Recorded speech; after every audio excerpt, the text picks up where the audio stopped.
Sa isang bansang puno ng ingay ng politika at kontrobersya, sino ang nagsasabi ng totoo? Sino ang nasa panig ng bayan? Welcome to Bayang Pinas, ang news channel na hindi takot maglatag ng katotohanan. Dito, pinag-uusapan natin ang mga isyong may kinalaman sa kinabukasan mo, politika, pamahalaan, at ang tunay na kalagayan ng ating bansa. Hindi kami bayad, hindi kami bulag. Sa Bayang Pinas, ang boses ng mamamayan ang tunay na headline. Kaya kung sawang-sawa ka na sa mga baluktot na impormasyon at scripted na kwento, dito ka na. Dito sa Bayang Pinas, tayo ang bantay at boses ng bayan. Kung gusto mong manatiling mulat at informed, don't forget to like, share, and most importantly, subscribe dahil sa panahon ngayon, ang kaalaman ay kapangyarihan. Ito ang Bayang Pinas, balitang totoo, pusong makabayan para sa sambayanang Pilipino. Tara na't alamin ang tunay na balita. Naka-recover ako ng konti. Pero pinahinga ko. Talagang ayokong ma-over-over. Kasi itong mga pulis na to hayop kayo mga pulis. Mali kayo, gago. Tayo yabang-yabang yun. Dumating si Inday Sara o wala rin, tameme kayo. Tapos nung umalis na, tsaka kayo magyayabang ulit. Okay, so iba sinasabi, hindi naman daw lahat ng pulis, may nadinig akong ganon, i-reformat lang ang mga pulis. Hindi pwede. Hindi pwede reformat lang kung ako masusunod, I need signs, no? Signs. Because kung nakita nyo, we do not need policemen, mga kababayan, we do not need policemen na hindi marunong mag-isip. Hindi, yun, very basic, hindi marunong i-determine kung ano yung tama at mali.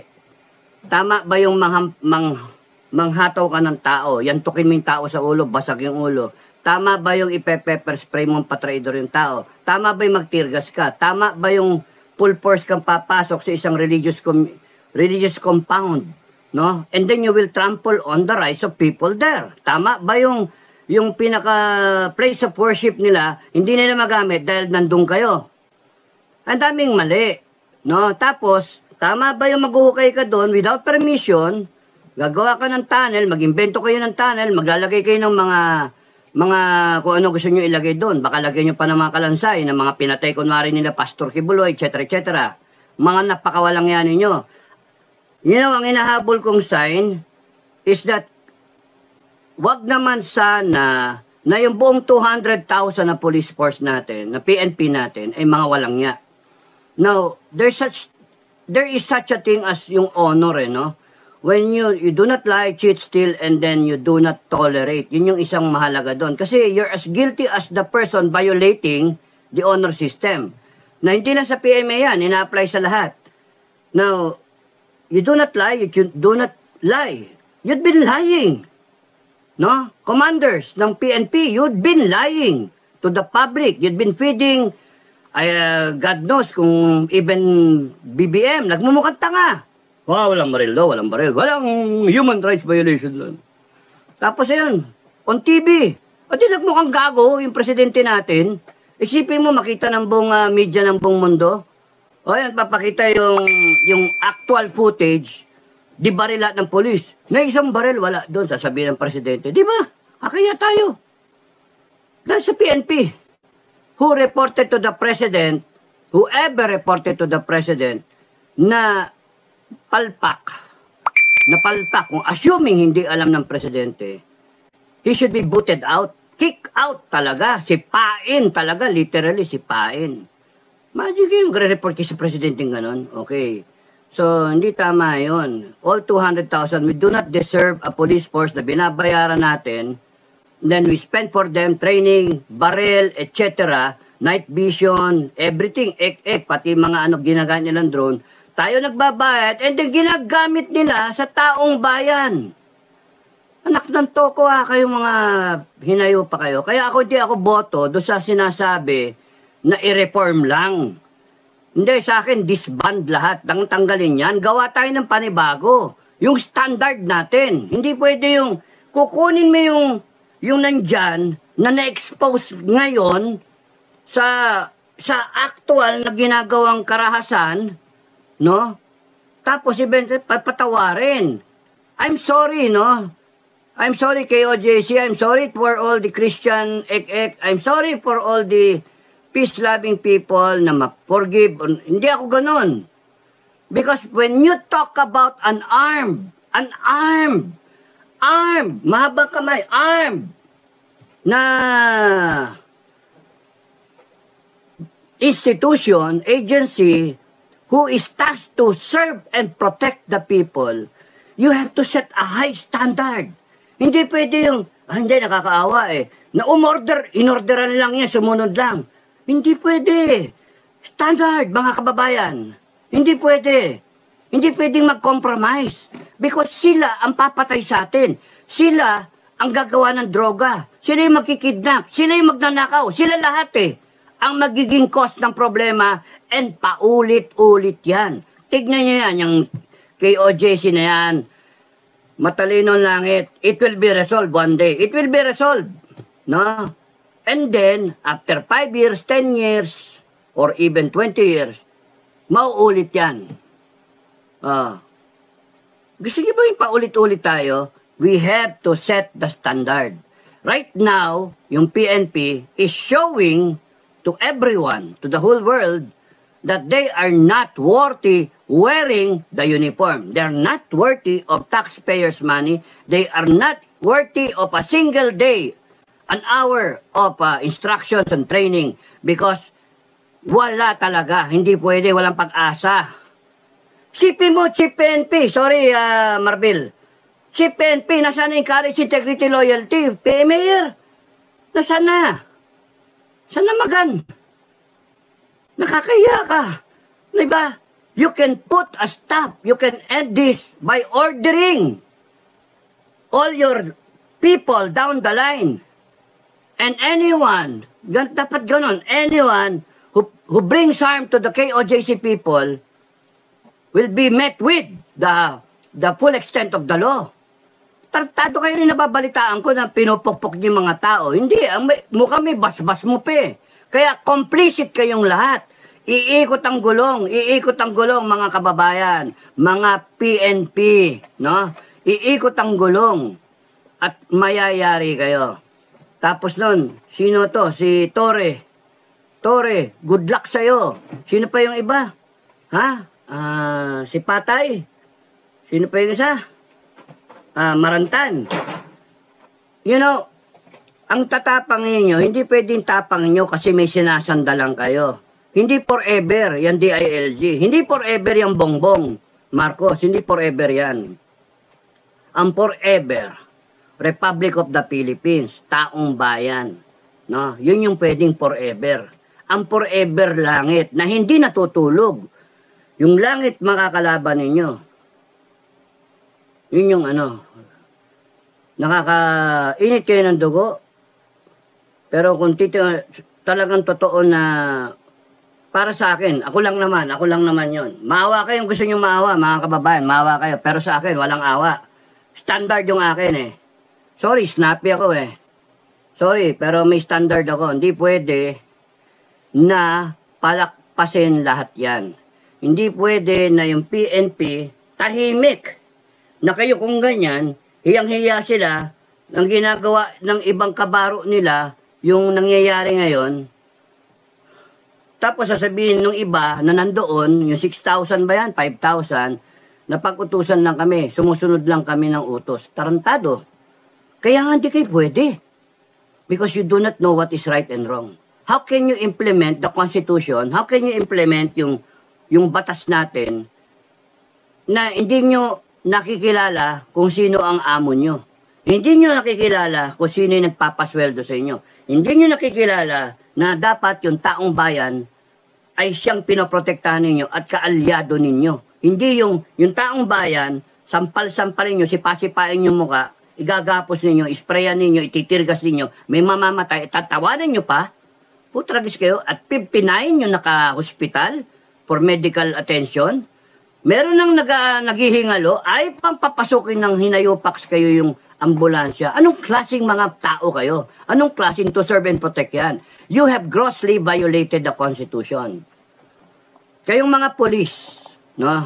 Ang advice ko na lang sa inyo, hindi ako tatakot sa inyo, Huwag kayo manakot. Hindi kayo dapat katakutan. Kayo dapat matakot sa taong bayan. At iwasan ninyo na umabot tayo sa armed conflict. No? Umiwas kayo. Ako, takot na takot ako doon. Doon tayo hahantong. When every Filipino citizen would want to arm themselves and then get rid of you, PNP, and get rid of you, government. Yun na nakakatakot. Ayaw ko umabot tayo sa ganun. Kaya nga, tahimik lang, tahimik. Ayoko umabot sa ganun. Kasi pagka dumating tayo sa ganun, irreversible situation where we will kill each other, ay talo kayo. 5 milyon yung armas na rehistrado or loose firearms. 5 milyon. Imagine niyo yung 5 milyon na yung kalaban nyo. 5 milyon na katao. Matatalo kayo. 200,000 lang ang PNP. Hindi pa lahat yan sasama. Iba dyan susurrender. And these people, no, the Republic of the Philippines, no, who might one day na enforce the Constitution on their own. Makakakita kayo ng totoong people's initiative. Hindi ako nananakot. Sinasabi ko sa inyo na pwedeng mangyari yon, kaya hanggat maaari iwasan yon. PNP, ipaghandaan nyo yung sarili nyo, magiging kalaban kayo ng taong bayan. Kahiya-hiya talaga, kahiya-hiya. No, nakikita na namin kasi I have a gift of foresight, no? Nakikita ko na nagdedelikado tayo. Hanggat maaari nga umiiwas akong lumahok dyan sa mga rally-rally na yan because baka mamaya mag-declare ako ng kung ano-ano, eh ma-outlaw kayo. Kasi mainit ang dugo ko na sa inyo eh. Kaya hayaan ko lang na yung mga malalumana yung magsalita, sila na lang. Basta represented ako. Pero yung ganyan, kasi nag-practice na ako eh. Na effective immediately, yung mga ganon. Effective immediately. Disbanded kayo eh. Yung mga ganong style. Pero, sige, hayaan mo na. Nagsalita naman si Sara. So, okay na. Nagsalita naman si BP Sara. Nagbigay naman siya ng patawarin. Sige, patawarin. Pero, Madam President, no? May standard ako. Ako sa akin, kung ako masusunod, kung ako mag-advise, ikaw naman masusunod, no? Pero sa akin, kung ayaw mo magkaroon ng problema in your 6 years, no? Kung sakali, or more, na term, na kung pinataw sa'yo ng taong bayan, yun ang isang problema. The people who will implement the laws of the land are the ones involved in smuggling, drug trafficking, drug syndicate, drug etc., no? Sniffing, etc.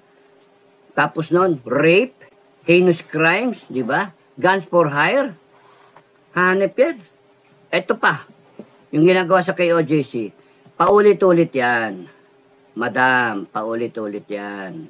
Kaya nga, ang pinaka-the best dyan, buong kunana, abolish yung buong organization. Mayabang eh. Mayabang. Hindi marunong tumanaw, tatawanan ka pa eh. Ngayon, tinatawanan ka eh. Pagkagaling mo doon, tapos bumalik pa, sila pa ngayon yung mayabang. Gumawa na naman ng pinto. Tapos nagpuslit ng mga kontraband sa loob. No, wala silang nirerespetong batas. Wala silang nirerespetong sibilyan na may-ari ng lupa. And these people should not really be spent should not be given salaries by the Filipino people. Hirap na hirap tayo, tapos nung ganyan yung mga pulis natin na inaasahan natin magdedepensa sa atin. No way. No way, hindi pwede. Kaya nga kayong mga pulis, no? Advice ko lang sa inyo, yung matitino. Meron naman matitino, no? Oh, okay lang ma-disband kayo. Huwag kayong malomoral. Okay lang ma-disband kayo. Ayaw niyo magsalita eh. No? Ang sa akin, ang advice ko sa inyo, no? Kung kayong mga pulis matitino, you show a sign na matino kayo. Ano ba maganda? Magpakalbo kayo kunwari. Kami ginagawa namin yon. Kunyari, out of showing na we resent what is being done by our superiors, kalbo kaming lahat. Kalbo kaming lahat, ganon. Pwedeng gawin nyo, pakalbo kayong lahat, just to show na you do not in any way agree to what is being done or what is being ordered. Isa yon. Or pwede kayong, kano lang ba yung yung puting ribbon? Puting ribbon, no? Yung parang sinusot ni Pinoy. Yung tayo, yellow ribbon, yung ganon, ay puti, no? Ikabit nyo kahit saan parte ng uniform. Kabit nyo dito, collar, etc. Dito, sa puso. What will that show? It shows na ako, totoong Pilipino ko. Totoong polis ako. Para ako sa taong bayan. Matino akong polis. At hindi ako sang-ayon dun sa mga pinag-order nitong mga opisyal na to. Ngayon, kunyari sila, nag-shoot kayo, nag-coordinate. Pass the word, mga polis. Mga polis na matitino, nanganganib kayo. Kung ako masusunod, disband kayong lahat. Wala akong pakialam. Mawala kayo ng trabaho. Putang PI. Wala akong pakialam, wala kayong trabaho because you are not showing the Filipino people that you deserve our trust. You're not showing eh. In fact, you are arrogant and abusive, that you are sincerely trying to harass the people, stress the people. Ilang araw na kaming stress dahil sa inyo, sa kagaguhan ninyo. Hindi pwedeng sagot yung sumusunod lang kami, puser ng utos. Ma'am, sunod lang kami ng utos. Hindi yon dahilan. Because yung sabi ko, you are not being honorable when you lie, cheat, steal, and tolerate any violations thereof. So, yung pinupuslit ng mga gamit, yung tanim witness, lahat yan, yung pagtitirgas, yung paghahataw, yung pag-apprehend, na hindi nyo binasa ng rights nila, tapos sipasipain nyo sa muka, saktan ninyo, ang daming mga wounded. You are tolerating na pag-utusan lang, kayo nga mismong gumagawa. Kaya nga, you should be disbanded as an agency. It is a failed institution, the PNP. I have no regret na sabihin yan. Because kung may matitino dyan, pwedeng i-process. Okay, ikaw, matino ka. Meron ng green light, red light. Pagka green light, okay, pasok ka dito, training ka, retraining ka. Value formation, etc., etc. Yun yung pinakamahalaga eh. A police who can determine what is right and wrong. A police who will not follow illegal orders because you are supposed to implement legal orders. You are supposed to implement existing laws. And here you are violating the core of all laws, the Constitution. You are violating the Bill of Rights. Hanip kayo, diniscuss ko 4 na oras. Muntik na akong matake, kakadiscuss. Hinayo pa kayo. Nakakainis kayo. So the standard is, we need policemen, we need to pay policemen. Okay lang, mag-maintain tayo ng policemen, arm them, give them uniforms, everything. Give them all the pay that they need. But, they follow the standard of the people. We do not need policemen who will terrorize us. Dapat ang sagot nyo, pagkaharap nyo, mga amo nyo, hindi nyo alam eh, kami amo nyo. Ang nangyari sa inyo, ang kinikilala nyong amo, si Bongbong, o si DILG, Abalos, o kaya si General Marbil. Mali! Kayong lahat, ang amo nyo, kami, taong bayan. Ano ba? Kailan lang ba 2 taon lang humihingi si Bongbong ng boto sa taong bayan? Nagpipli siya, hindi ko kayo iiwanan. Hindi ko kayo, walang niya. Panay failed promises, di ba? O ganun din si Abalos. Tapos ngayon, kinakawawa niya yung tao, KOJC. Bakit? Di niyo ba amo yan? Mga taga KOJC. Kaya nga, yun na lang sa akin, enough said, no? Para sa akin, the standard is abolish kayong lahat. Abolish. Because you have not shown any improvement. Gago pa kayo, abusado pa kayo. Yung madadamay, sorry sa inyo. Mag-apply na lang kayo doon sa bago. Yun yung sa akin.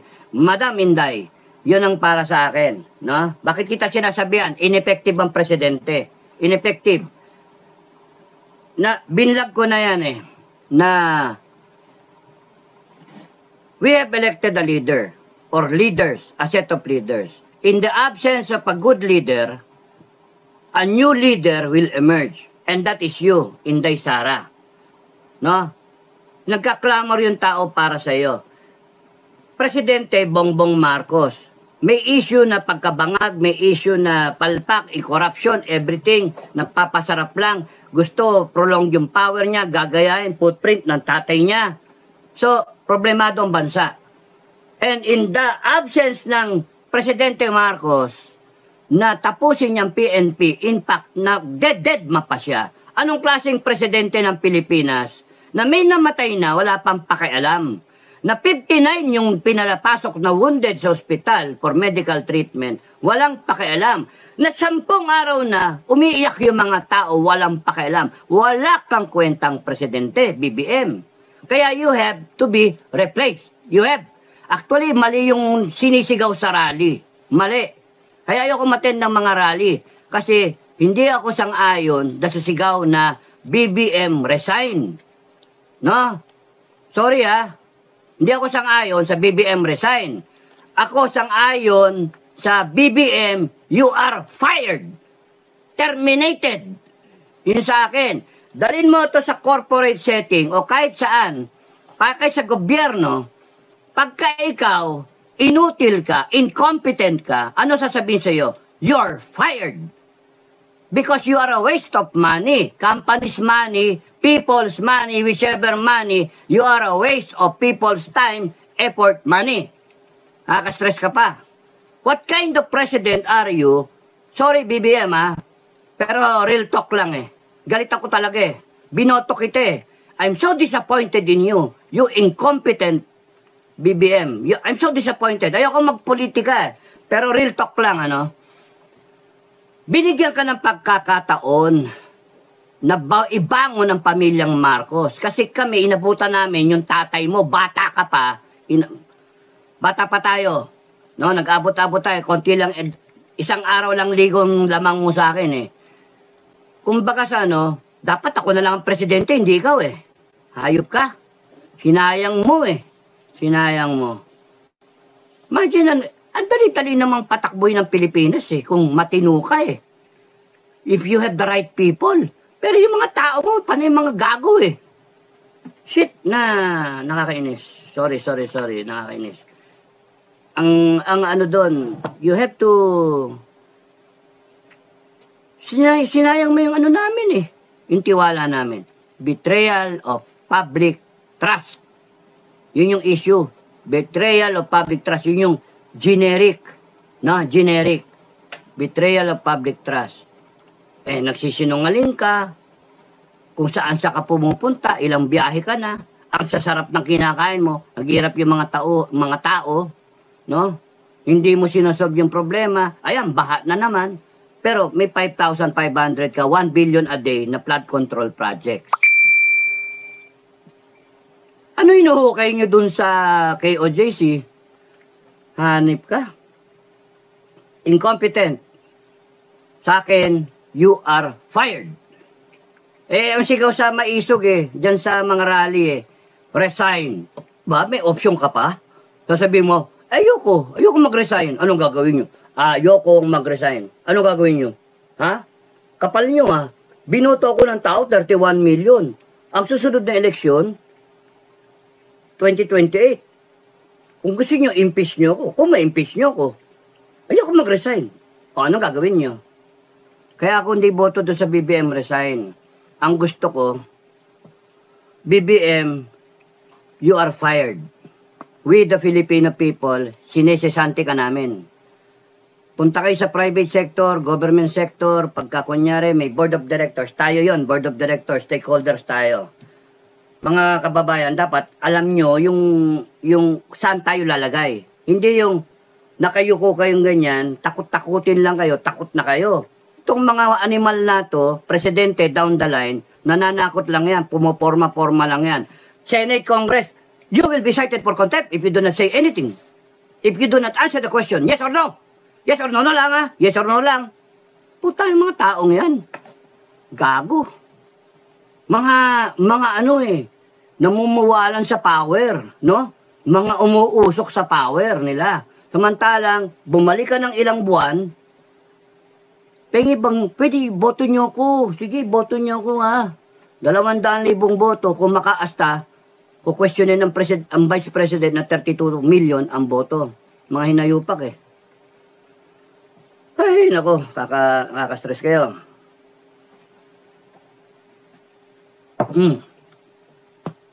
Yan. Okay, so, nasaan na tayo ngayon? Kung hindi magsasalita si VP Sara na given ang presidente ay palpak, kasi ang tanong ng taong bayan, saan tayo aasa? Saan tayo pupunta? Siyempre, ang numero unong sagot, si Sara. Kasi siya yung vice, Now, kung si Sara ay hindi magsasalita, yung sinasabi ko sa vlog, sooner or later, by by DNA o kaya by natural act, no? Natural act, within the population, may tataas, somebody will have to rise. Given yan sa history ng human beings, no? Mankind. Somebody will rise up to pick up the helm of leadership to defend the people. Yon. Now, ayaw nating gawin yon. Tama-tama, si VP Sara nagsalita sa KOJC. Nagulat lahat. Okay? So, nung sinabi niya na patawad, peaceful, etc., pero may laman yung kanyang sinasabi, ay, ano na yan, marching order na yan para sa lahat. So, iwasan natin yung confrontation. Okay. Ngayon, marami akong gusto sabihin Pero, ang ginawa kong title, Redemption. Why? Because Sara Duterte, the Vice President, humingi ng tawad sa inyo. Humingi ng tawad sa KOJC. In fact, sa buong nation, siya humingi ng tawad. Sa buong Pilipino, humingi siya ng tawad. Such that, naniwala sa Uniteam, kaya kinumbinsi niya ang mga tao na iboto yung Uniteam tsaka continuity, no? Na yung pala, budol, no? Kaya parang Gloria Arroyo, no? I am sorry, no? So, that's why, kung titignan yung definition ni Commander Google ng what is redemption, ay, meron ko na, sana yun. What is redemption? Ang sabi, it is the act of saving or being saved from sin, error, or evil. Redemption, God's plans for the redemption of His world. Parang in a sentence. Or the action of regaining or gaining possession of something in exchange for payment or clearing a debt. So, maganda yung pangalawa, no? Regaining something. People of the Philippines, it's not only Sara Duterte who should talk about redemption, na I am sorry, ganito, ganyan. Inamin niya may kasalanan siya. Sara Duterte is talking about redemption. BBM, you're supposed to also to redeem